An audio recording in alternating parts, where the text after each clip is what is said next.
श्री कृष्ण का साम्राज्य सिर्फ इस धरती पर ही नहीं बल्कि हर मनुष्य के दिल में है। लेकिन आज हम आपको श्री कृष्ण के उस अदृश्य साम्राज्य के दर्शन कराने वाले हैं जो धरती की सतह पर नहीं बल्कि समुद्र की गहराइयों की रेत में है, जहाँ कभी श्री कृष्ण ने अपना सत्ता की शुरुआत की थी, जहाँ का कण कण कृष्ण लीलाओं का साक्षी था। आज वहाँ सिर्फ समुद्र की लहरों का शोर सुनाई देता है।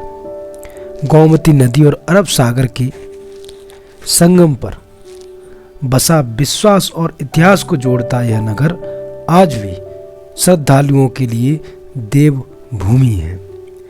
भारत के पश्चिमी तट पर लगभग 6500 स्क्वायर किलोमीटर तक फैले गुजरात में सौराष्ट्र जिले की तरफ जब बढ़ते हैं तो दूर से ही आसमान को चीरकर सनातन धर्म का वखान करती धर्म ध्वजा यह संदेश देती हुई दिखती है कि यह से साक्षात मोक्ष का पवित्र धाम शुरू होता है। यहाँ से हिंदू धर्म का तप तीर्थ शुरू होता है और यहीं से शुरू होता है द्वारकाधीश का साम्राज्य, जिसका कुछ हिस्सा आज समुद्र की गहराइयों में कहीं गुमसा हो गया है। आज हम आपको श्री कृष्ण के द्वारका शहर की खोज के विषय में बताने वाले हैं, जो अद्भुत है, अकल्पनीय है, अविश्वसनीय है, जिसे स्वयं श्री कृष्ण ने बसाया था, जहां पर वह अपनी प्रजा के साथ रहते थे, जहां उनका राजपाट था। लेकिन आखिर ऐसा क्या हुआ कि यह पूरा साम्राज्य समुद्र की अनंत गहराइयों में समा गया? तो चलिए जानते हैं इसके पीछे के रहस्य को। The second city of Dwarka of legend. कई लोगों को शहर द्वारा भारत के 7 पवित्र तीर्थ स्थलों में से एक है। यह न केवल धार्मिक रूप से बल्कि पुरातात्विक रूप से भी महत्वपूर्ण है। गुजरात राज्य में सौराष्ट्र प्रायद्वीप के पश्चिमी सिरे पर स्थित द्वारका 4 धामों में से एक है और यात्रा के लिए सप्तपुरी शहर यानी 7 पवित्र शहरों में से एक के रूप में जाना जाता है। हालांकि द्वारका की पौराणिक और ऐतिहासिक पृष्ठभूमि रहस्यमयी डूबी हुई है। जिसकी पौराणिक पृष्ठभूमि को देखें तो हम पाएंगे कि भगवान विष्णु के 8वें अवतार कृष्ण ने इसे बसाया था। श्रीमद् भागवत के पवित्र ग्रंथ के अनुसार कृष्ण का जन्म मथुरा की जेल में हुआ, लेकिन उनके पिता वासुदेव उनकी सुरक्षा को देखते हुए उन्हें गोकुल ले आए, जहां उनका पालन पोषण हुआ, जहां वो गोपियों और राधाओं के साथ रासलीला रचाते बड़े हुए।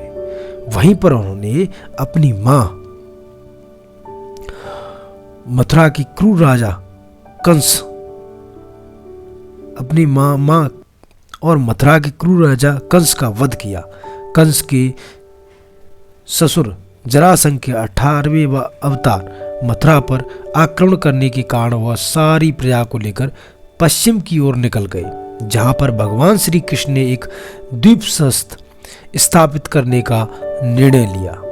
पौराणिक ग्रंथों की माने तो श्री कृष्ण ने द्वारका बसाने के लिए समुद्र देवता से जमीन ली और महान आर्किटेक्चर विश्वकर्मा से रातों रात द्वारका का निर्माण करवाया। विशाल दीवारों से घिरी यह नगरी वास्तुकला की बेहतरीन मिसाल थी। धन दौलत से समृद्ध इस नगर के दरवाजे सोने के थे। हिंदू पौराण की मानो तो द्वारका का निर्माण कृष्ण ने कुशस्थली नामक स्थान के निकट किया। शहर तेजी से उभरा। इसमें लगभग 900 महलों में हजारों लोग रहते थे। शहर पूरी तरीके से किलेबंद था और केवल जहाज द्वारा ही यहाँ तक पहुंचा जा सकता था। लेकिन श्री कृष्ण ने जिस शहर को इतने प्यार से समुद्र के बीच में बसाया, वह शानदार शहर उसी समुद्र में डूब गया। द्वारका का यह खोया हुआ शहर आज दुनिया भर में चर्चा का विषय बन गया है। लेकिन सवाल अभी भी वही है कि यह डूबा कैसे?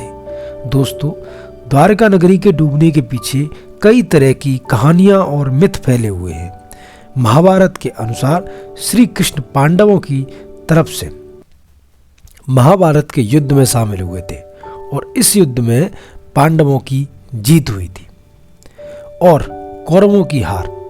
स्वपुत्रों के शौक से दुखी गांधारी ने क्रोध में आकर कृष्ण को श्राप दे दिया कि जिस तरह कौरवों के वंश का नाश हुआ है, ठीक उसी प्रकार पूरे यदुवंश का भी नाश होगा। धीरे धीरे द्वारका में हालात तनावपूर्ण होने लगे। उसके पश्चात सभी यदुवंशी आपस में लड़ लड़कर मरने लगे।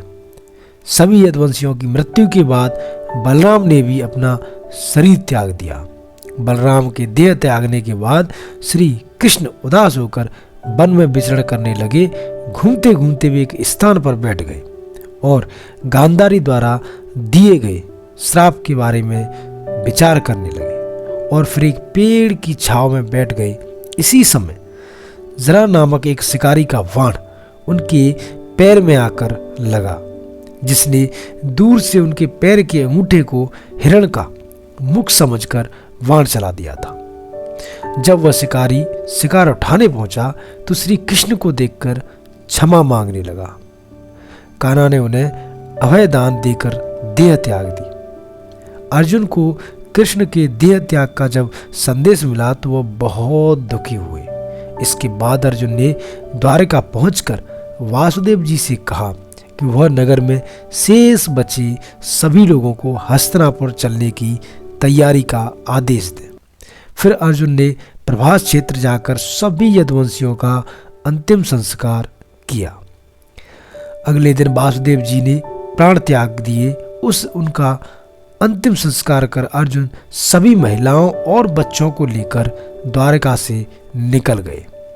जैसे ही उन लोगों ने नगर छोड़ा, द्वारका का राजमहल और नगरी समुद्र में समा गए।